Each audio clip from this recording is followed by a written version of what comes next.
তুমি অনেক অনেক অনেক উঁচুতে উঠবে।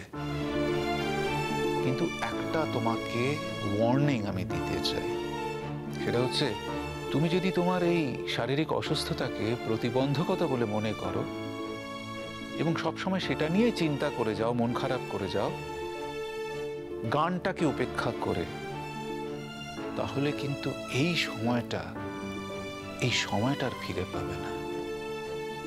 তোমার কথা শুনলে আমার মনে জোর আসে রোহিত আঙ্কেল। ডিঙ্কা, আমি শুধুমাত্র তোমার মনে জোর আনার জন্য কথাগুলো বলছি না। একটাই রিকোয়েস্ট করব যে তোমার জীবনে যতই প্রতিকূল পরিবেশ আসুক না কেন, গানটা তুমি কিন্তু ছেড়ো না। মাথায় রাখবে, গান তোমার যেন সব সময় সব সিচুয়েশনে ফার্স্ট প্রায়োরিটি হয়। তোমার এই ঈশ্বর দত্ত প্রতিভা, এটা কিন্তু সবার ভাগ্যে জোটে না। হ্যাঁ, সবাই হয়তো ব্যক্তিগত জীবনে সুখী হয় না, কিন্তু আমার মনে হয় যে ঈশ্বর বোধহয় তোমাকে অনেক বেশি সংখ্যক লোকের কাছে নিয়ে যেতে চান। তাই বোধহয় ব্যক্তি থেকে সমষ্টিতে তুমি যেতে চাইছো। পথটা কঠিন, কিন্তু আমি এটাও বিশ্বাস করি যে ঈশ্বর এমন কোনো পথ কারোর জন্য তৈরি করে দেন না যে পথে সেই ব্যক্তি চলতে পারেন না। ঠিক পারবে, কঠিন কিন্তু পারবে, এই বিশ্বাসটাই মাথায় রেখো। কাল তাহলে রিঙ্কাকে ডাক্তারের কাছে নিয়ে যাওয়া হবে তো? সেরকমই তো কথা। অবশ্য যদি তোমার পরিবারের কার কোনো আপত্তি না থাকে তো। আপনার কথার উপরে এ বাড়িতে আপত্তি করবে কে? দেখো, আমি তো একজন বাইরের লোক, একজন আউটসাইডার।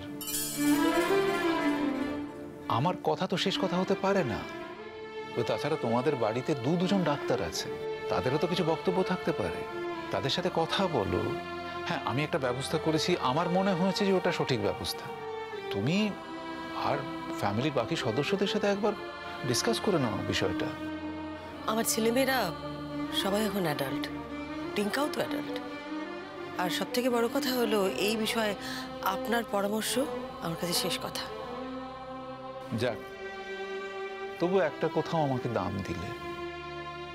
রোহিতদা, আমন শ্রীময়ী, আই এম জোকিং। এ কি, আমি তোমার সাথে ঠাট্টা তামাশা করতে পারবো না? এরকম তো কোনো কথা ছিল না। রোহিত আঙ্কেল, হ্যাঁ, কালকে আমি তোমাদের সাথে যেতে পারি? 100 বার যেতে পারো, 1000 বার যেতে পারো।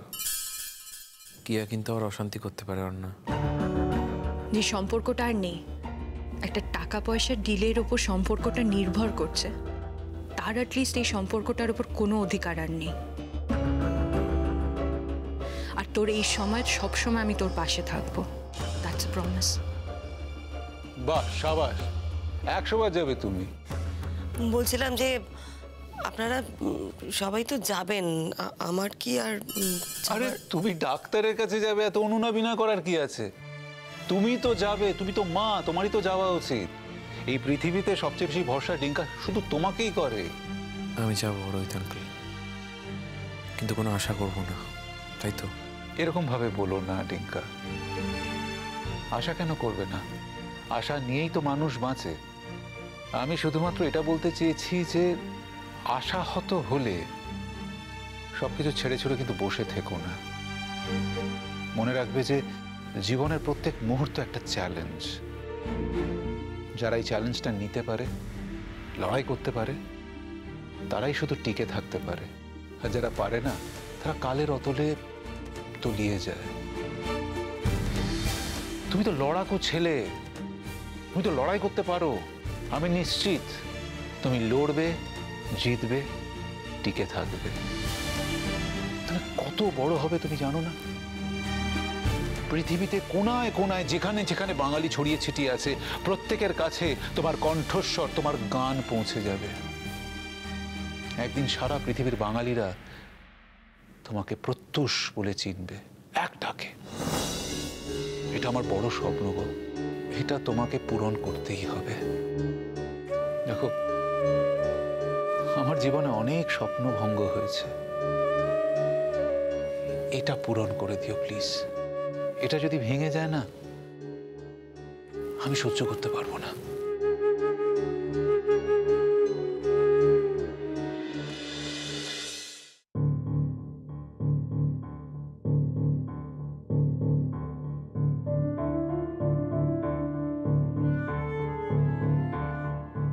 ডক্টর কি বললেন রোহিতবাবু? বলছে আগে ডিঙ্কাকে শুইয়ে দিই। যা সত্যি সেটা তো তোমায় বলতেই হবে রোহিত আঙ্কেল। আমি এখানে ঠিক আছি। বলো না ডাক্তার কি বললো। আমি আছি বলে কোনো কথা গোপন করবেন না কিন্তু। বলুন না ডাক্তার কি বললো ডিঙ্কাকে দেখে? কোনো আশা আছে? তুমি আগে থেকে এতটা ভেঙে কেন পড়ছো আন্টি?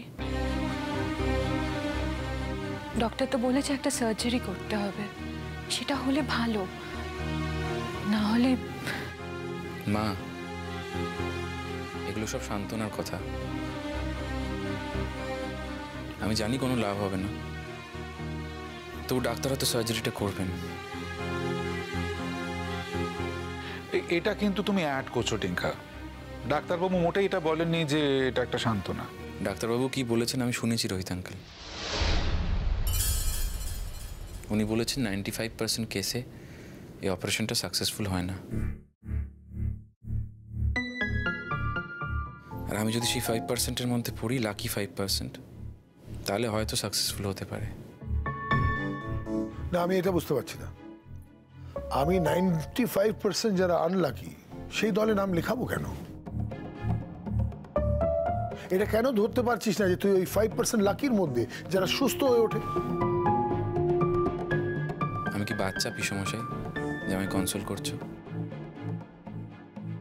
চিন্তা করো না, আমি আমার মনকে শক্ত করে নিয়েছি। দেখ, আমিও আমার টিচারদের সঙ্গে কথা বলেছি, ওনাদের সঙ্গে পরামর্শ করেছি। ওনারাও এটাই বললেন যে কেসটা খুবই ক্রিটিক্যাল, তুই তোর মন শক্ত কর টিঙ্কা। শক্ত আছি তো দাদা ভাই। দেখ না, আমি চেষ্টা করছি মানসিকভাবে যতটা স্টেবল থাকা যায়। আসলে আমার একটা অন্য বিষয়ে চিন্তা হচ্ছে। কি? না পিসমশাই, ডাক্তাররা তো সবার সামনে বললেন যে 95% কেসেসে এই অপারেশনটা সাকসেসফুল হয় না। অনেকগুলো টাকার ব্যাপার। আমরা যখন কেউই নিশ্চিত করে জানি না যে আদৌ আমি সুস্থ হব নাকি, তখন আমার মনে হয় আমার জন্য এতগুলো টাকা খরচা করার কোনো দরকার নেই। শোন ডিঙ্কা, যত টাকা লাগে লাগুক, এই অপারেশনটা হবে। এক্স্যাক্টলি, এটা আমারও কথা। শোনো, তোমার চিকিৎসার যা যা অ্যাভিনিউ ওপেন আছে আমরা সব কটা অ্যাভেল করব। তাতে যা পয়সা লাগার লাগবে। আমি তো তোমাকে বলেইছি যে যদি এখানে কোনোরকম ভাবে যদি না হয় কিছু, তাহলে আমি তোমাকে বিদেশে নিয়ে যাব। রোহিত আঙ্কেল, সারা পৃথিবী জুড়েই এই অসুখটা হয়, আর মোটামুটি সব জায়গাতেই আউটকাম অসুখটার একই রকম হয়। আমি জানি অঙ্কিতা, কিন্তু একটা তো সেকেন্ড ওপিনিয়ন নিতেই হবে। আর তাছাড়া এটা আমি হলফ করে বলতে পারি যে বিদেশে কেয়ারটা একটু বেটার নেওয়া হবে। যদিও যাওয়ার মতো পরিস্থিতিতে থাকে তো আমার মত তোকে নিয়ে যাওয়াই ভালো, যদি এখানে কিছু না হয় তো। প্রত্যুষ, নিশ্চয়ই তোমার আগে কোনো সমস্যা ছিল যেটা আমাকে জানানো হয়নি।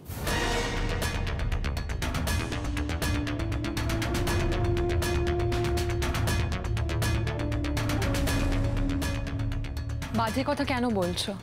আগে থেকে কি সমস্যা থাকবে? এই জন্য না বলে লেখাপড়াটা করতে হয়। সবটাই তো তোমার ইঞ্জিনিয়ারিং না।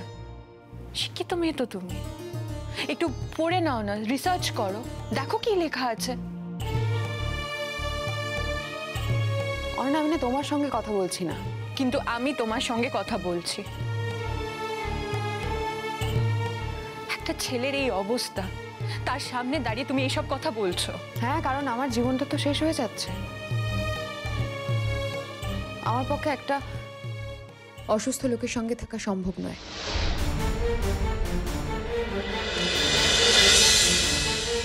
কিয়া, যখন আমি সুস্থ ছিলাম আমি তোমার সাথে থাকতে চাইনি। না, দ্য চয়েস ইজ ইয়োর্স।